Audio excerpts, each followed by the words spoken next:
Picture the scene for a second. It's June 21st, 2026, right under the bright, glaring lights of Vancouver's BC Place Stadium.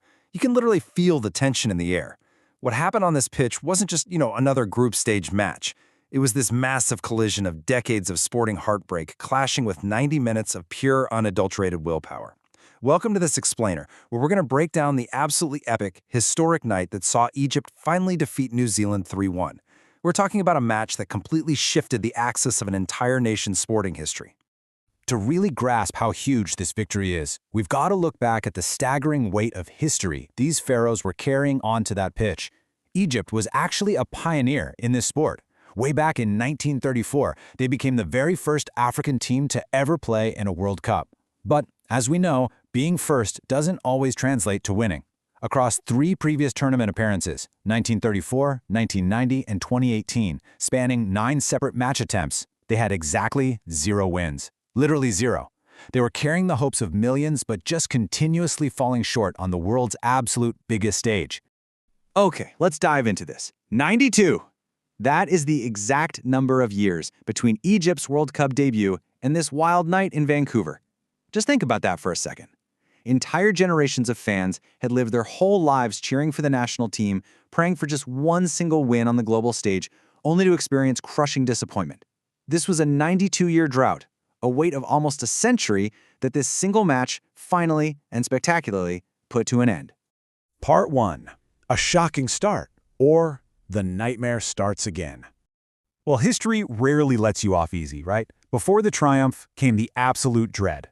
The match kicks off, and the massive sea of red contingent of Egyptian fans in the stadium instantly felt that familiar sinking feeling all over again. New Zealand, playing under coach Darren Baisley, came out with a very calculated, super cautious approach that paid off shockingly early. In just the 15th minute, Elijah Just makes a really clever play out on the left wing to earn a corner kick. From that set piece, defender Finn Sermon rises up and just buries a header. Boom, 1-0 New Zealand. Just 15 minutes in, and for the Egyptian fans, their hearts must have completely dropped.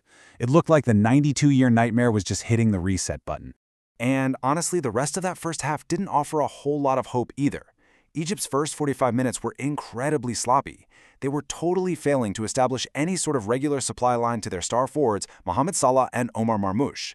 It was just a rough, disjointed half of football. But then, the halftime whistle blows, and I don't know what was said in that locker room, but it completely transformed the team.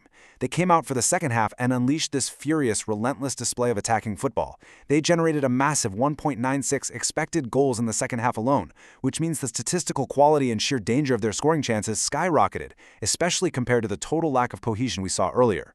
Which brings us to part 2, the Pharaohs awaken and the goal blitz. So Egypt steps back onto the pitch with a completely different energy. They are suddenly forcing New Zealand to sit deeper and deeper, eventually just completely shattering their solid defensive block. In a span of less than 25 minutes, Egypt turns a potential disaster into an absolute masterclass. Starting in the 58th minute, they grab the equalizer, followed by taking the lead at 67 minutes, and finally landing the knockout blow in the 82nd. Let's break down exactly how this blitz unfolded. It all started just before the hour mark. Suddenly, Egypt's attacks carried a real, terrifying menace. Mohamed Hani sends in an absolutely perfect cross from the wing. Waiting right near the 6-yard line is Mostafa Ziko, who somehow found himself completely unmarked. He launches a header that actually strikes New Zealand goalkeeper Max Crocom's glove on the way in, but the power was just way too much. The net bulges. 1-1. Ziko, who was definitely the unsung hero of this match, had instantly brought the Pharaohs and honestly the entire stadium back to life. But oh, they were not done. Just 9 minutes later comes a moment of pure magic. First, you get this rapid transition break sprinting up the right side. Ziko connects with Mohamed Salah, dribbles around his man into the box and taps it ahead. Then, the brilliant second step. Ziko perfectly backheels the ball right into a tiny pocket of open space, and waiting right there is Salah, who just sweeps this beautiful left-footed shot right into the bottom left corner. It was a trademark finish, exactly the kind of beautiful tactical build-up and execution he's delivered so often in the Premier League. Just like that, Egypt has the lead. Part 3. The hero and the records. Salah seals history. You know, this match was just a massive statement from Mohamed Salah. He proved to the world that he is undoubtedly still the main man after a complicated final season at Liverpool. Any natural questions people had about his longevity were completely silenced. At 34 years old, with that stunning left-footed sweep, Salah didn't just give his team the lead. He wrote his name into the record books once again. He officially became the oldest Egyptian player to ever score a goal at a World Cup. He pumped his fist after securing his 68th international goal on this legendary night.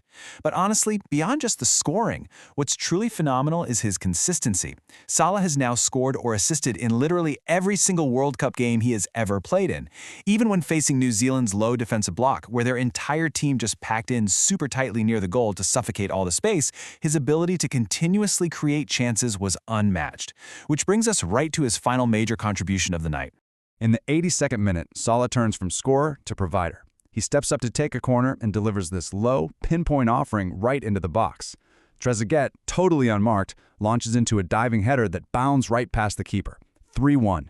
That was it, the final nail in the coffin. And amazingly, while it was Trezeguet's 24th career goal in international competition, it was his very first ever at a World Cup. What a perfect seal on a historic night. When that full-time whistle finally blew, man, all the tactical analysis just faded away into pure, raw emotion. Players were collapsing, crying on the field. They were hugging each other tightly while the fans just waved flags in an absolute frenzy.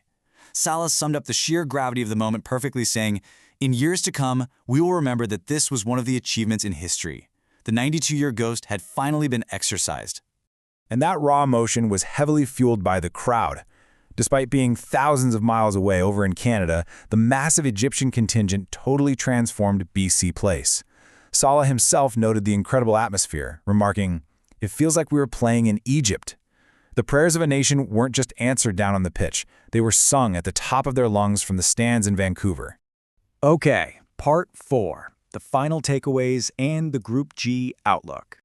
As the celebrations echo out into the night, let's calm down a bit and look at the hard data, because this victory has massive implications for the reality of the tournament moving forward. And this brilliantly illustrates the tale of two halves we just witnessed. New Zealand managed a total expected goals of 1.21 for the entire match, which simply wasn't enough to take anything away from the game. But compare that to Egypt's second half alone, where they generated a staggering 1.96 expected goals. Egypt's dominance after the break completely overpowered the All-Whites, rendering that early lead totally meaningless. So what does this actually mean for Group G? Well, the standings are crystal clear now. With this win, Egypt sits comfortably right at the top with 4 points, making them almost certainly qualified for the next round. Iran and Belgium are locked in a tie at 2 points each. And down at the bottom, New Zealand sits on just 1 point. It's a truly heartbreaking scenario for the All-Whites, who now face a monumental and crucial final group match against Belgium just to stay alive in the tournament. So I want to leave you with this question to chew on. Considering the 92-year wait, the brutal first-half deficit, and his totally decisive goal and assist, is this 2026 comeback Mohamed Salah's greatest ever World Cup moment, or does an earlier memory stand out to you more? It's definitely a debate worthy of a legend. Thank you so much for joining me for this explainer, and hey, make sure you stick around, because in our next explainer, we're diving straight into the absolute chaos of Belgium's 0-0 draw with Iran. We'll be breaking down Nathan Goy's unbelievable back pass disaster and Taremi's highly controversial disallowed goal. You seriously won't want to miss it. See you then.